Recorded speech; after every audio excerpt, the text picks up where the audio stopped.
Picture this.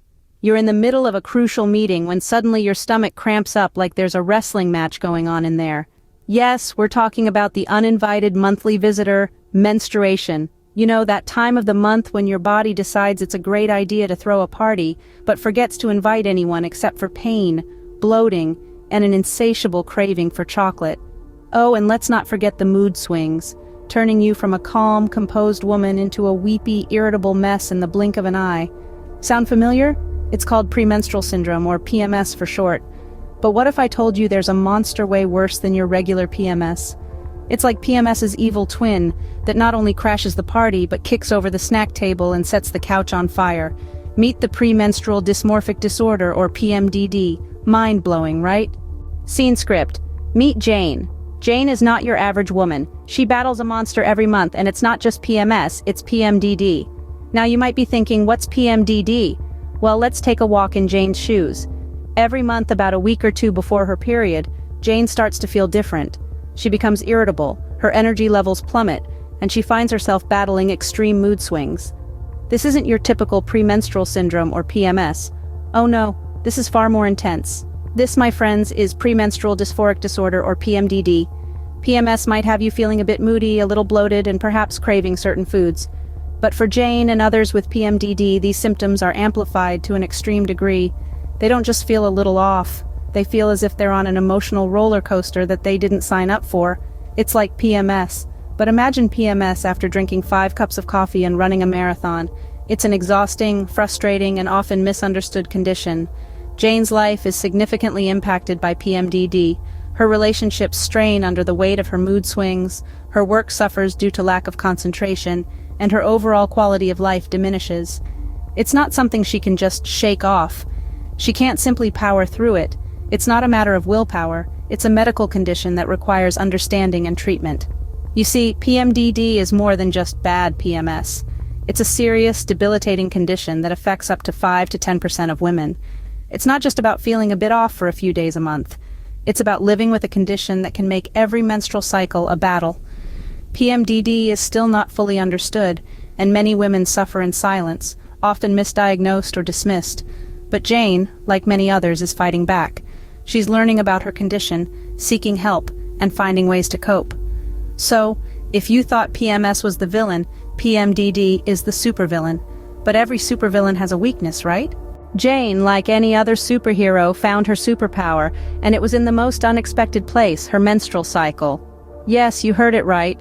Jane began to manage her premenstrual dysmorphic disorder, or PMDD, by aligning her lifestyle with her menstrual cycle, an approach we call a cyclical lifestyle. Let's take a moment to unravel the magic of a cyclical lifestyle. Imagine your life as a melodious symphony, each day a different note. Now imagine your menstrual cycle as the conductor, directing when to play the high notes, when to play the low notes, and when to take a rest. That's essentially what a cyclical lifestyle is about. It's about syncing your daily activities, your diet, exercise, and rest periods, with the rhythm of your menstrual cycle. Jane started by tweaking her diet. During the follicular phase, when her body was gearing up for ovulation, she loaded up on proteins and fibrous veggies. Post-ovulation, during the luteal phase, she switched to comforting, magnesium-rich foods to combat PMDD symptoms. Next was exercise. Jane discovered that her body responded well to high-intensity workouts during the follicular phase. But post-ovulation, as she moved into the luteal phase, she found that gentle yoga and long walks were more in tune with her body's needs. And then there was rest. Jane learned that her body needed more rest during the luteal phase, so she structured her calendar to have fewer commitments during that time. She prioritized sleep, took regular breaks, and even indulged in a bit of self-care, think bubble baths and good books. By tuning into the ebb and flow of her menstrual cycle, Jane found balance. She was no longer at the mercy of her PMDD symptoms. Instead, she was using her menstrual cycle as a guide to live a healthier, more balanced life. And the result? Jane wasn't just surviving, she was thriving. With the cyclical lifestyle, Jane found a way to harness the power of her menstrual cycle, and in doing so, discovered her superpower. With the cyclical lifestyle, Jane was not just surviving, she was thriving. So, what's the takeaway from Jane's story? Well, let's recap. We've learned that premenstrual dysmorphic disorder, or PMDD, and premenstrual syndrome, PMS, are not one and the same. Though they share some symptoms, PMDD is a more severe form, with symptoms so intense that they interfere with a woman's daily life. From irritability to depression, anxiety to mood swings, PMDD is no joke. Now, PMS, on the other hand, is a common condition that most menstruating women experience. It comes with its own bag of tricks, from bloating to mood changes, but typically these symptoms are manageable and don't disrupt daily life. But here's the kicker.